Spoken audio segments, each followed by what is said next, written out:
Primera de Pedro en el capítulo 3. Vamos a continuar hoy con este texto desde el verso 13 hasta el verso 22. La palabra del Señor dice: ¿y quién es aquel que os podrá dañar si vosotros sois imitadores del bien? Mas también si alguna cosa padecéis por causa de la justicia, sois bienaventurados. Por tanto, no temáis por temor de ellos, ni seáis turbados, sino santificad al Señor Dios en vuestros corazones y estad siempre preparados para presentar defensa con mansedumbre y reverencia a todo aquel que os demande razón de la esperanza que hay en vosotros, teniendo buena conciencia, para que en lo que hablan mal de vosotros como de malhechores sean avergonzados los que ultrajan vuestra buena conducta en Cristo. Porque mejor es que padezcáis haciendo bien, si la voluntad de Dios así lo quiere, que haciendo mal. Porque también Cristo padeció una sola vez por los pecados, el justo por los injustos, para llevarnos a Dios, siendo a la verdad muerto en la carne, pero vivificado en el Espíritu, en el cual también fue y predicó a los espíritus encarcelados, los que en otro tiempo fueron desobedientes, cuando una vez en los días de Noé la paciencia de Dios esperaba, mientras se preparaba el arca, en la cual pocas personas, esto es 8, fueron salvadas por agua. Semejante a ella también la figura que se corresponde, el bautismo, ahora nos salva, no quitando las inmundicias de la carne, sino como demanda de una buena conciencia delante de Dios, por la resurrección de Jesucristo, quien está a la diestra de Dios, habiendo subido al cielo, estando sujetos a él ángeles y autoridades y potencias. Palabra de Dios. Mi hermano, quiero empezar haciéndote una pregunta, y es esta: ¿qué harías tú si hacer lo correcto te cuesta todo? ¿Qué harías tú si hacer lo correcto te costara todo? Si perder el trabajo, si perder la reputación, si perder la amistad, es el precio de no negar a Cristo. Bueno, esto es de lo que trata hoy el apóstol Pedro. Pedro ya en el capítulo 3 ha estado construyendo un argumento de profundidad pastoral que nos lleva a este punto. Recuerden que hemos aprendido que Pedro le escribe ¿a quiénes? A cristianos que estaban en una condición particular, tanto que él les denomina peregrinos, extranjeros, exiliados en medio de una tierra que es rebelde contra Dios. Bueno, a estos cristianos, a los cuales él les llama peregrinos o expatriados, el apóstol Pedro les insta a que vivan de una manera tal que confunda y desarme a los adversarios del reino de Cristo.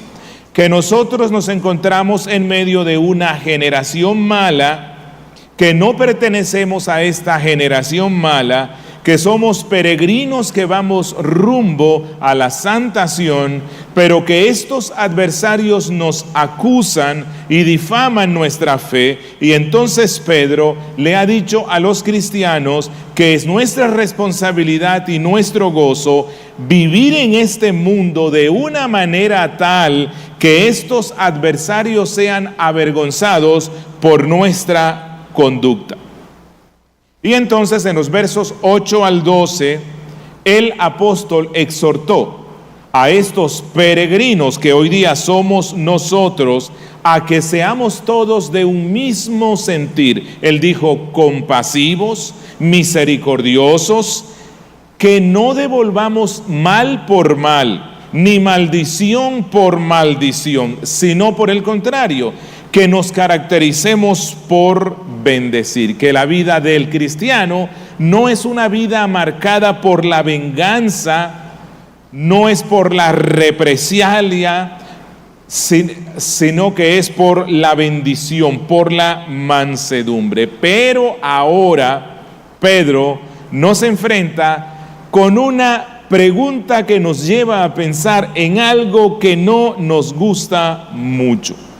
Una pregunta muy difícil que el peregrino que obedece lo que Pedro manda se la preguntará algún día. Y es esta: ¿y si vivir haciendo el bien no me protege del sufrimiento? Si ser una esposa sujeta, como Pedro dijo, no me libra del sufrimiento de un esposo incrédulo. Si ser un esposo fiel que da honor a la esposa no me libra del sufrimiento, si ser un empleado fiel que honre a los jefes, incluso a los que son difíciles de soportar, no me libra del sufrimiento, y si obedezco a Dios en todos estos principios con todo mi corazón, buscando la honra de Cristo, y con todo eso soy maltratado, calumniado, despedido, rechazado, perseguido, ¿qué hago entonces? ¿Abdico de mi fe? ¿Capitulo de mi fe? ¿Me defiendo con mis propias armas carnales? ¿Me lleno de amargura? Esto es de lo que trata este texto. Y hoy vamos a encontrar una respuesta clara, bíblica y profunda a todas estas inquietudes. Hoy vamos a estar viendo peregrinos que sufren bien, santos en las brasas. Peregrinos que sufren bien, santos en las brasas. Es decir, hoy Pedro nos explicará el arte divino de sufrir sin vergüenza. Y Pedro nos explicará que el sufrimiento del justo no es una anomalía del plan de Dios. Por el contrario, es el camino real trazado por las huellas de su Hijo, quien fue el que sufrió y nos dio el ejemplo. Hoy vamos a estar aprendiendo que el creyente que sufre injustamente, porque hay sufrimientos que son justos cuando uno no hace el bien, pero que el creyente cuando sufre injustamente no está fuera de la voluntad de Dios, por el contrario, está en el centro de ella y encuentra en Cristo el modelo perfecto, la motivación suprema, la garantía absoluta de que el cristiano vencerá en medio de sus sufrimientos. Y Pedro nos explica esto en 3 movimientos. El primero, él nos da el fundamento que hace posible el sufrimiento fiel del peregrino. ¿Cuál es el fundamento? Luego él nos explica cuál es la respuesta del creyente fiel frente al sufrimiento, y por último nos da el modelo insuperable que nos fortalece y nos guía para dar sentido a todo sufrimiento injusto del peregrino fiel. Así que yo espero que esto sea de vuestro interés, porque yo sé que todos de una u otra forma nos enfrentamos con aflicciones y sufrimientos por la causa de Cristo. Bien, así que ya estamos listos y empecemos con el primer movimiento. Y es que Pedro nos dice cuál es el fundamento que hace posible el sufrimiento fiel. Y el fundamento es este: que somos bienaventurados. Somos bienaventurados. Y aquí el apóstol nos muestra la paradoja del sufrimiento justo. Escuchen una vez más versos 13 y 14. ¿Y quién es aquel que os podrá dañar si vosotros sois imitadores del bien? Mas también si alguna cosa padecéis por causa de la justicia, sois bienaventurados. Por tanto, no temáis por temor de ellos, ni seáis turbados. Bueno, el apóstol Pedro empieza con una pregunta que, si no la interpretamos bien a la luz del contexto, nos va a conducir a pensar que el apóstol Pedro está diciéndonos esto: si tú haces el bien que te he mandado en mi carta, vas a ser inmune y no te sucederá absolutamente nada. Pero resulta que eso choca con la realidad. Es más, Pedro mismo había conocido a hombres fieles a Cristo que fueron martirizados, que fueron ejecutados. Así que Pedro no está diciendo que hacer el bien nos librará de cualquier aflicción.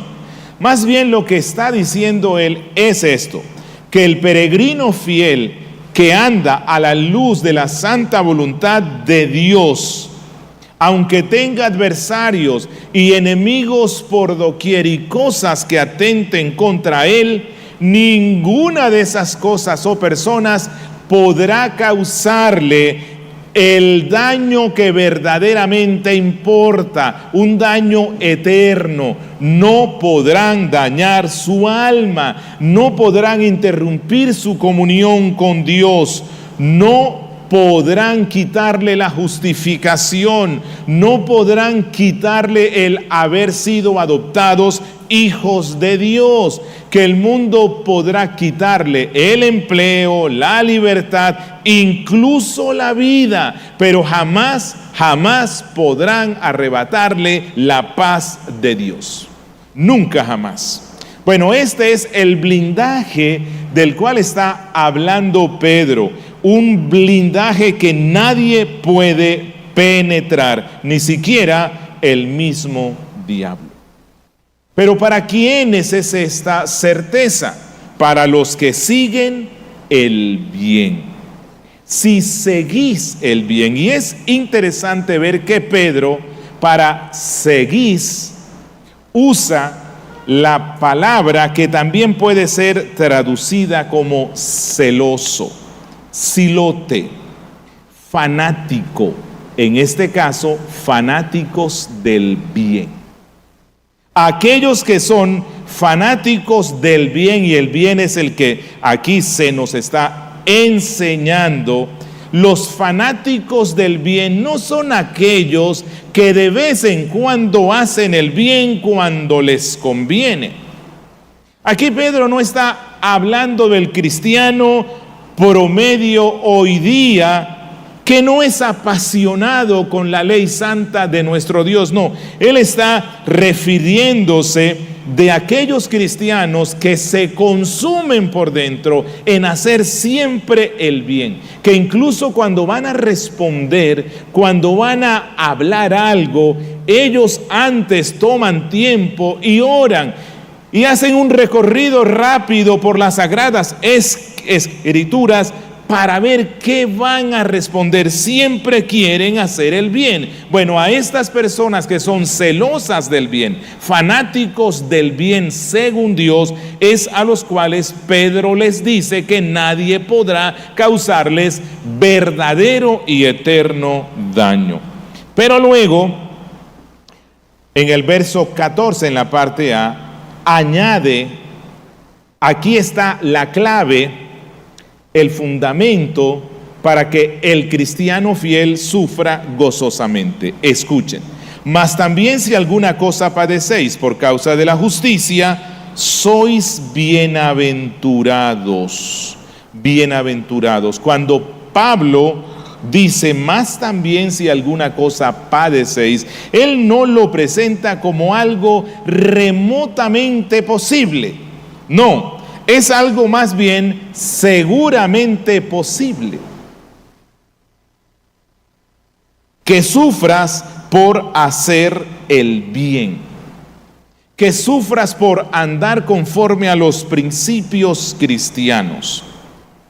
Bueno, si eso pasa, y de seguro que sucederá, dice él, sois bienaventurados, por tanto no temáis por temor de ellos, ni seáis turbados. Son bienaventurados. Y es interesante observar que Jesucristo mismo usó, en Mateo 5, Mateo usa esta misma palabra que Pedro está usando aquí, la cual es traducida bienaventurados. Y espero que la aprendan hoy y la recuerden siempre. Macarios. Macarios es bienaventurado, dichoso, pletórico de gozo. Cristo en Mateo 5:10 dijo, bienaventurados, Macarios, los que padecen persecución por causa de la justicia, porque de ellos es el reino de los cielos. Así que Pedro aquí no está inventando nada. Cristo ya lo había dicho antes. El sufrimiento justo del creyente fiel no es una maldición, no es una señal del disgusto del cielo, no. El sufrimiento por causa de Cristo es la condición especial que, dice Cristo, caracteriza a los macarios, a los bienaventurados, a los dichosos. Pero esta es una dicha y esta es una felicidad interna del alma, espiritual, eterna, que el Espíritu Santo derrama sobre aquel que ha puesto su fe en Cristo. Entonces, lo que dice Pedro choca con lo que la naturaleza humana nos dice, porque nuestro pensamiento es este: el sufrimiento es una evidencia de que algo salió mal. Bueno, en la lógica del reino, en la lógica bíblica, el sufrimiento justo no significa que Dios está distante, no significa que Dios está airado, no significa que tenemos que cambiar de estrategias, todo lo contrario. El sufrimiento por causa de la justicia es la marca del Macarios, del verdaderamente dichoso. Y aquí quiero que pensemos y reflexionemos un poco en esto.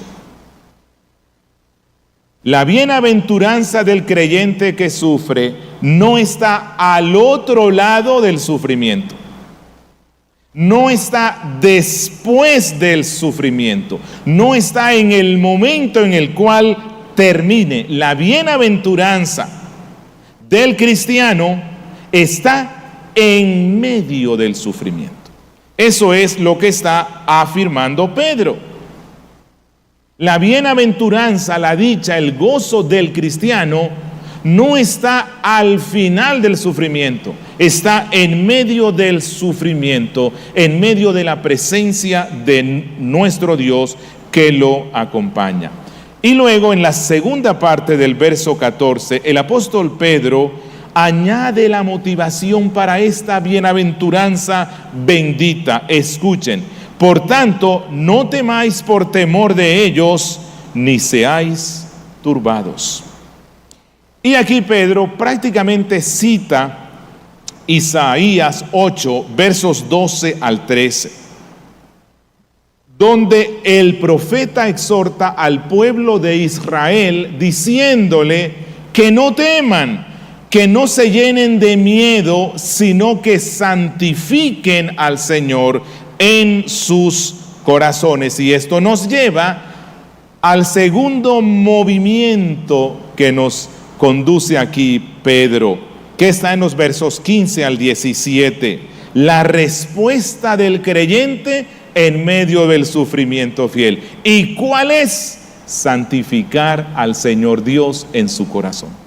Santificar a Cristo en su corazón. Esta es la respuesta que transforma el sufrimiento.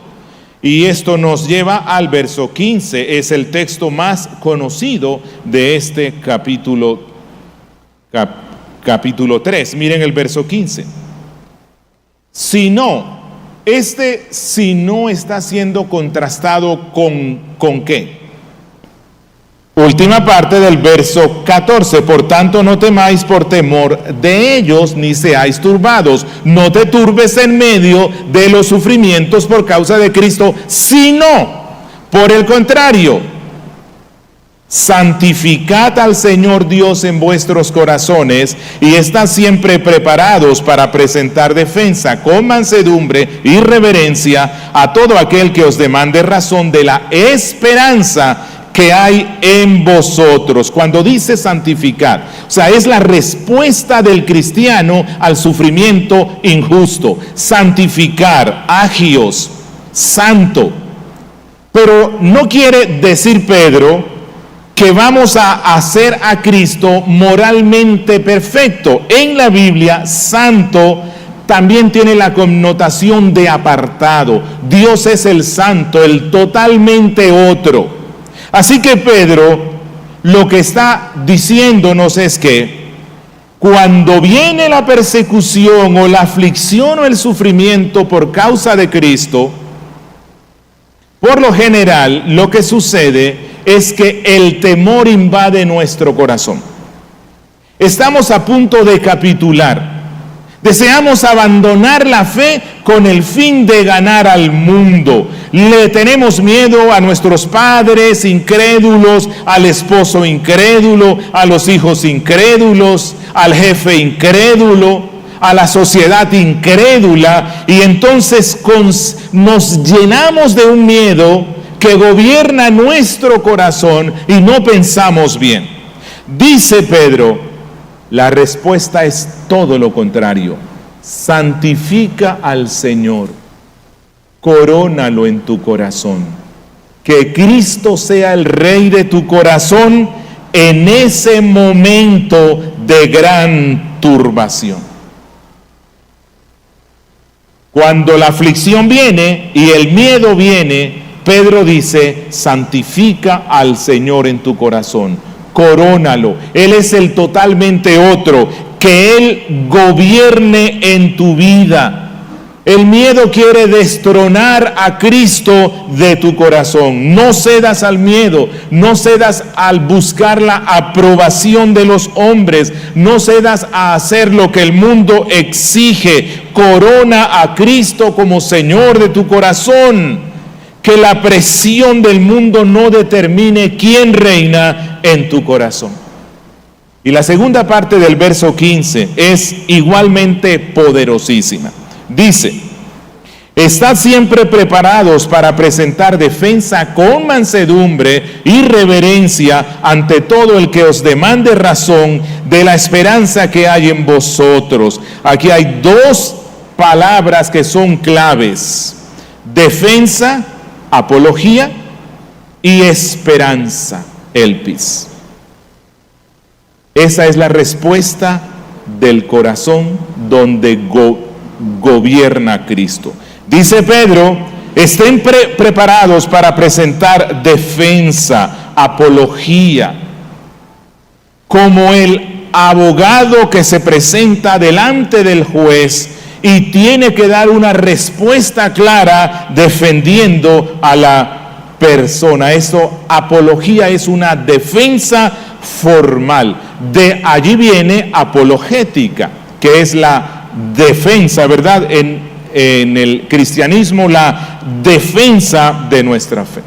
Lo que dice Pedro es, cristiano, peregrino que estás en medio de un mundo malo, vuélvete experto en preparar una defensa de tu esperanza, de por qué razón, cuando el mundo espera que tú claudiques de tu fe, cuando el mundo espera que tú hagas el mal porque te está yendo mal por hacer el bien, porque estás sufriendo por vivir como Cristo nos dice, cuando el mundo espera que tú estés aburrido, triste, amargado, acongojado a causa de todo eso, resulta que el mundo, así como la esposa de Job, se sorprende de que tú digas, el Señor dio, el Señor quitó, bendito sea su nombre, alabo al Dios que me ha quitado tantas cosas que me parecían buenas.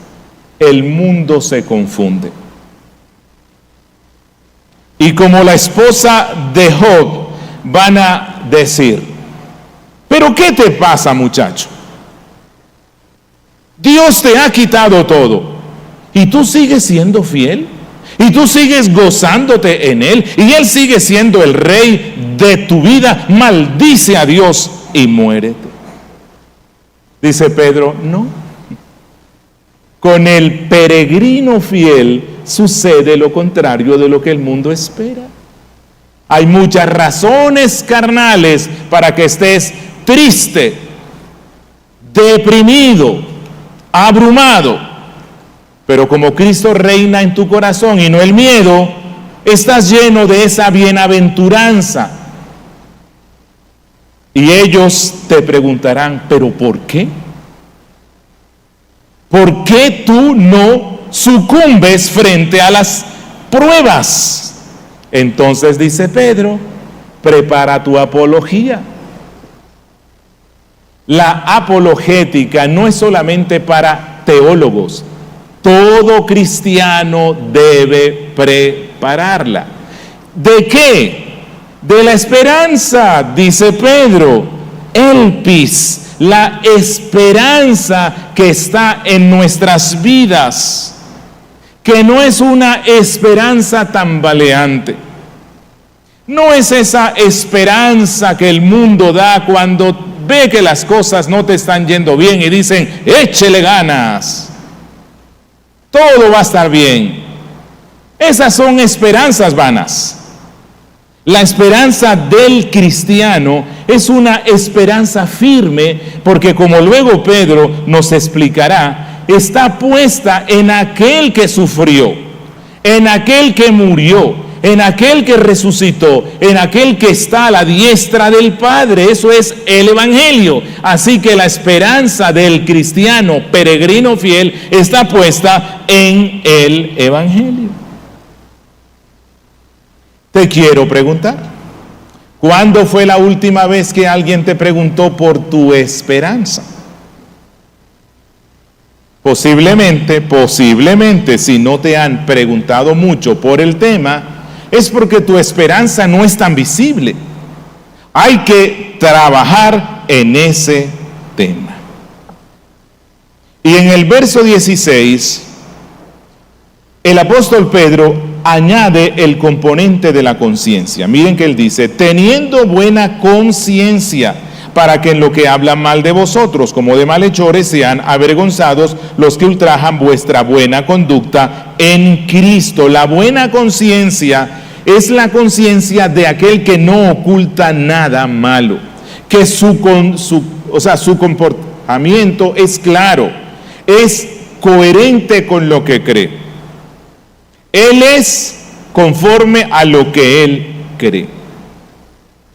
Tiene una conciencia limpia. No hay una dualidad. Creo una cosa, profeso una cosa y practico otra. No. Lo que practica es coherente con lo que él cree. Bueno, cuando eso pasa, el mundo te preguntará aún mucho más. Y tú vas a hacer una apología, una defensa. Explicarás cuál es tu fe. Y entonces el mundo, cuando ve la coherencia entre lo que crees y lo que eres, sale avergonzado. Sale avergonzado. Y cuando estén delante del trono de Dios, van a ser juzgados más terriblemente, porque ellos vieron el Evangelio en ti, por medio de lo que decías y por medio de lo que hacías. Así que pensemos, ¿cuál es la mejor apología? Miren, la mejor apología del Evangelio no es necesariamente un argumento brillante, sino una vida irreprensible. Esa es una apología contra la cual el más incrédulo de los incrédulos sale avergonzado. El mundo puede refutar tu teología, pero no puede refutar tu transformación. Mostrar a Cristo en lo que eres. Y el verso 17 concluye esta sección con lo que alguien denominaría la lógica invertida del reino. Lógica invertida del reino. Escuchen a Pedro. Porque mejor es que padezcáis haciendo el bien, si la voluntad de Dios así lo quiere, que haciendo el mal.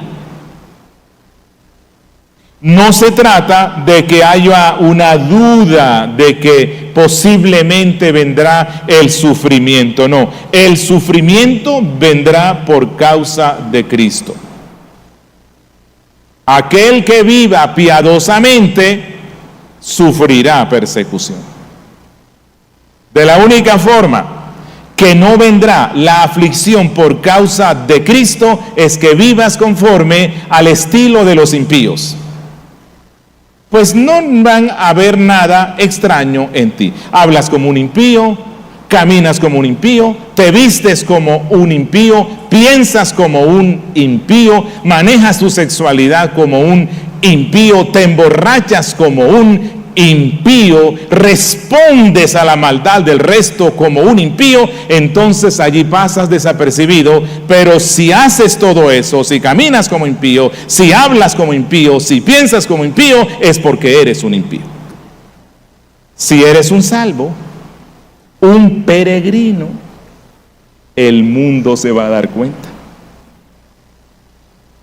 El mundo se va a dar cuenta. Y vendrá la aflicción. Pero Pedro aquí nos dice que el sufrimiento en el creyente no es un accidente del destino, sino que es permitido y muchas veces ordenado por la voluntad soberana de Dios. Saber que Dios es soberano en las aflicciones que me vienen no hace más emocionalmente sencillo pasar por el sufrimiento, pero lo hace más significativo. Lo hace más significativo.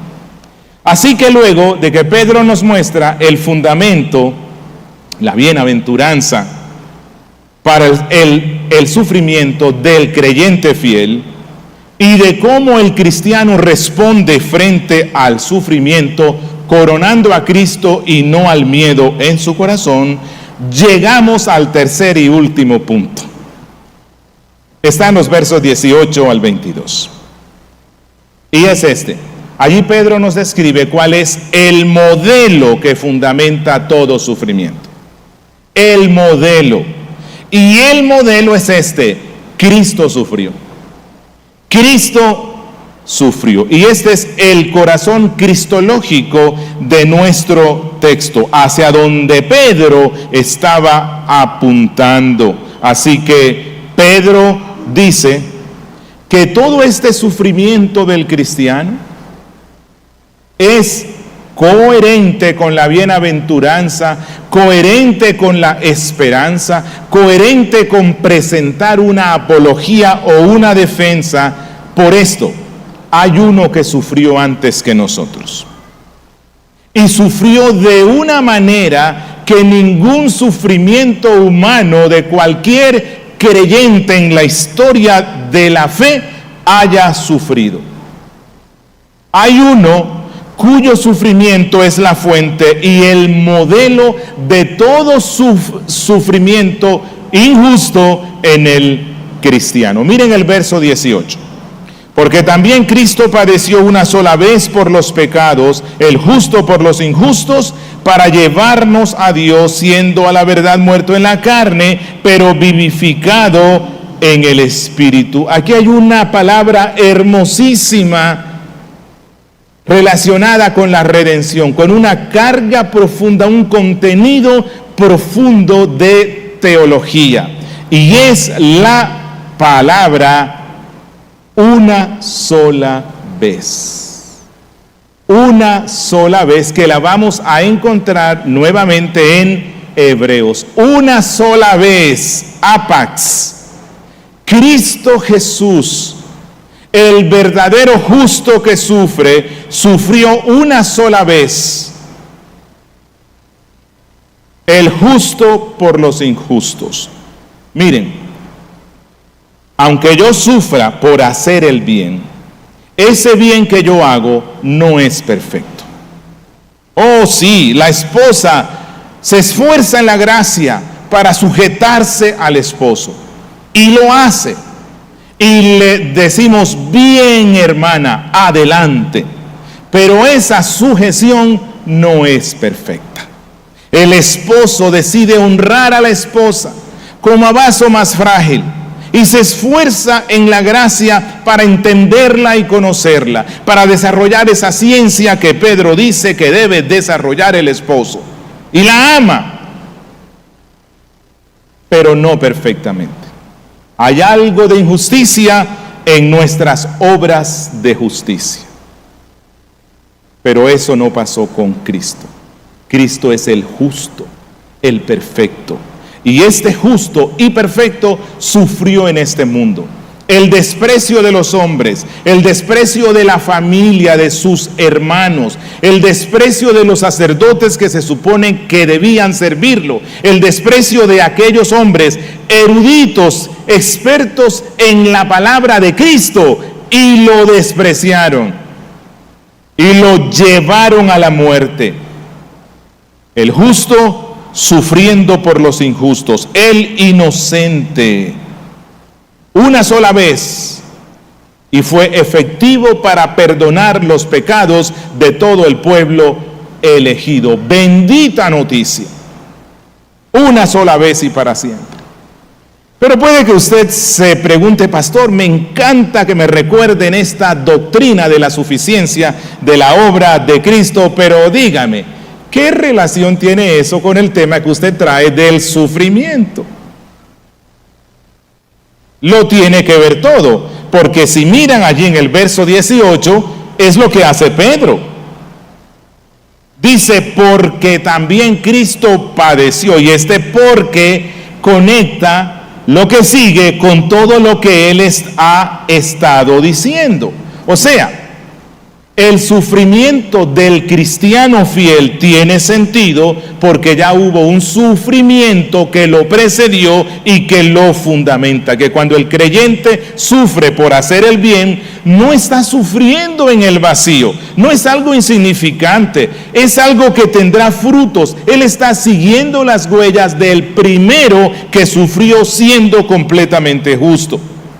Que nuestro sufrimiento por causa de Cristo es el eco del sufrimiento del peregrino supremo que visitó a esta tierra, Jesucristo.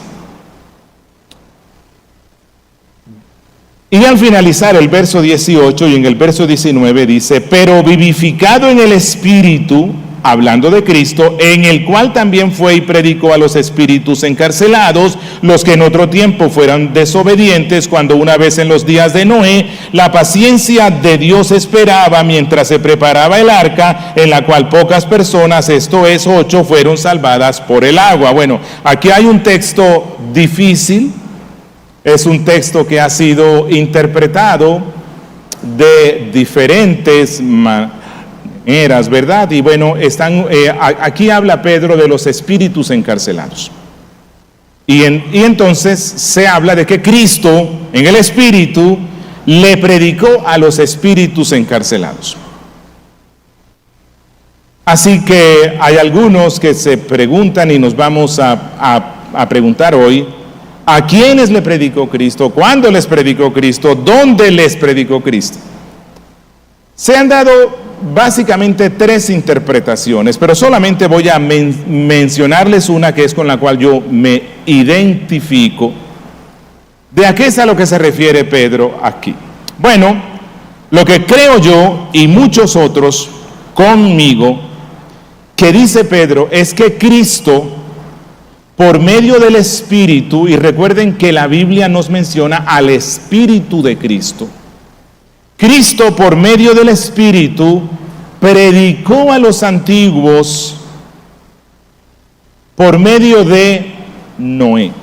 Que el Espíritu de Cristo estaba en los profetas antiguo testamentarios. Y de una forma particular, Pedro dice que Cristo, por su Espíritu, predicó por medio de Noé a la generación de su tiempo. que solo 8 personas se salvaron y el resto perecieron a causa del juicio de Dios y hoy están en el infierno. Y hoy están y se encuentran en la condenación. Cuando dice fue y predicó, se refiere al ministerio de Cristo en los profetas del Antiguo Testamento, como ya él dijo en el versículo 11. Miren en el versículo 11, escudriñando del capítulo 1, escudriñando a quién y en qué tiempo indicaba el Espíritu de Cristo que estaba en ellos. ¿En quiénes? En los profetas del Antiguo Testamento. Así que Cristo, quien muere y resucita en el Espíritu, por el poder del Espíritu, ese Espíritu de Cristo le predicó a los antiguos en el tiempo de Noé el Evangelio, pero ellos no creyeron. Y entonces luego Pedro compara al arca de salvación con el bautismo cristiano. Miren lo que dice los versos 20 al 21.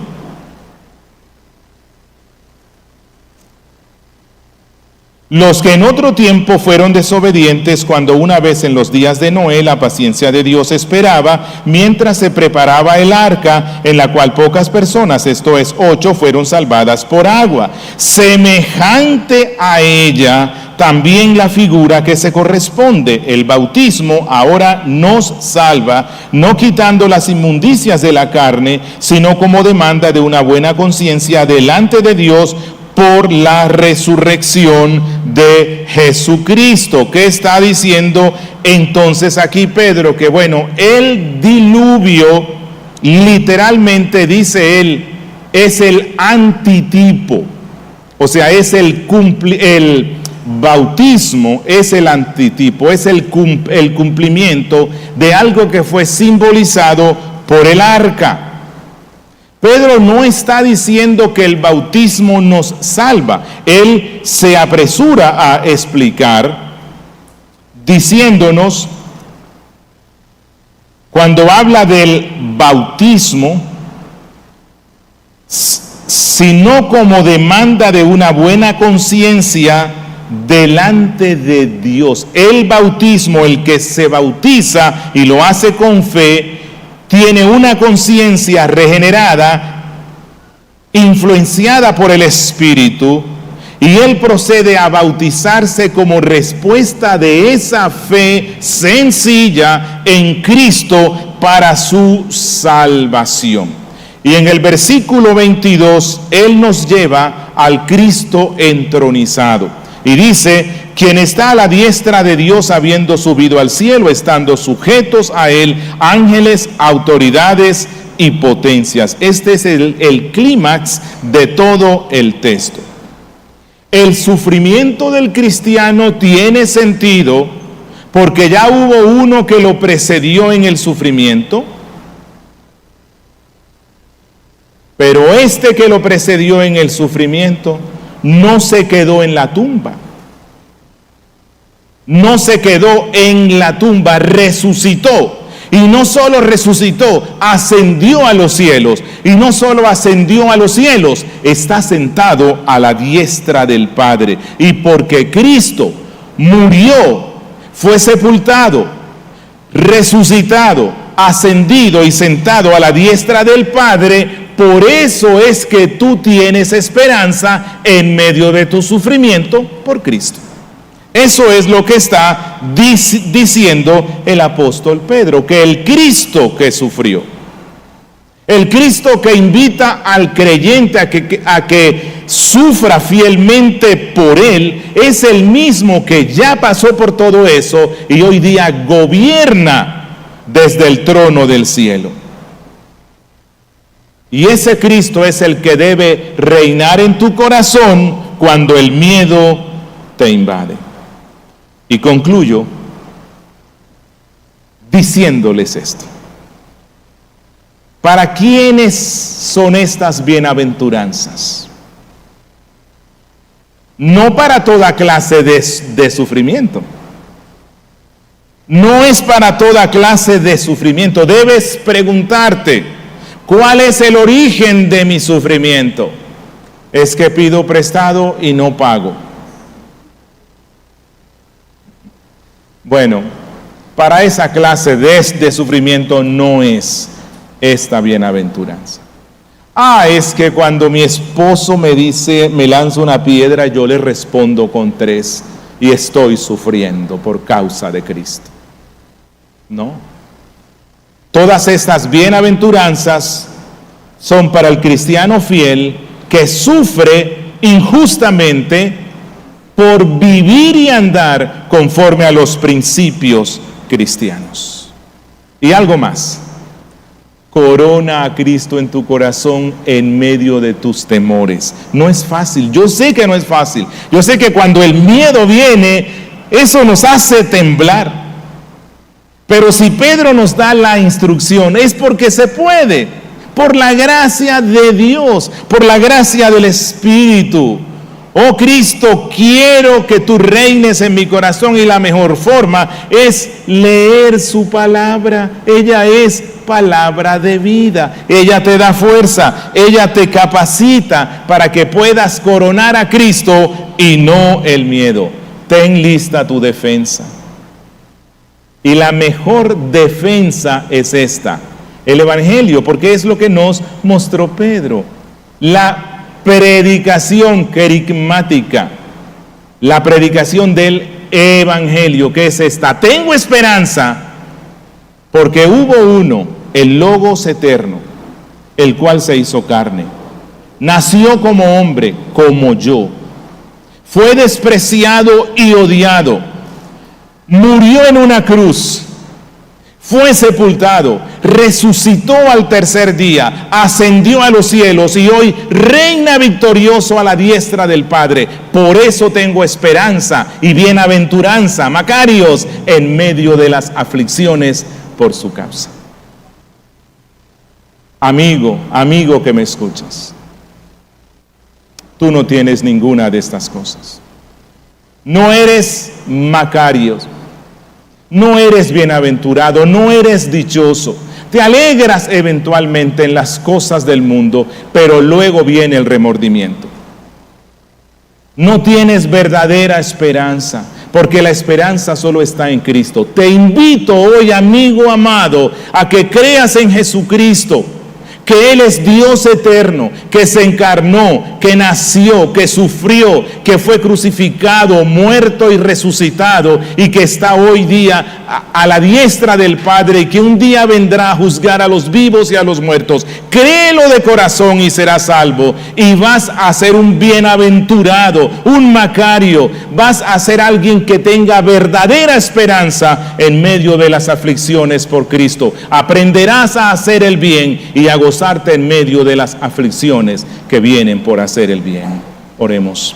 Padre nuestro, una vez más, te agradecemos por tu palabra. Gracias porque siempre nos estás recordando el Evangelio de Cristo para todos los asuntos de nuestra vida. Porque mis hermanos, en respuesta, Cristo lo es el todo.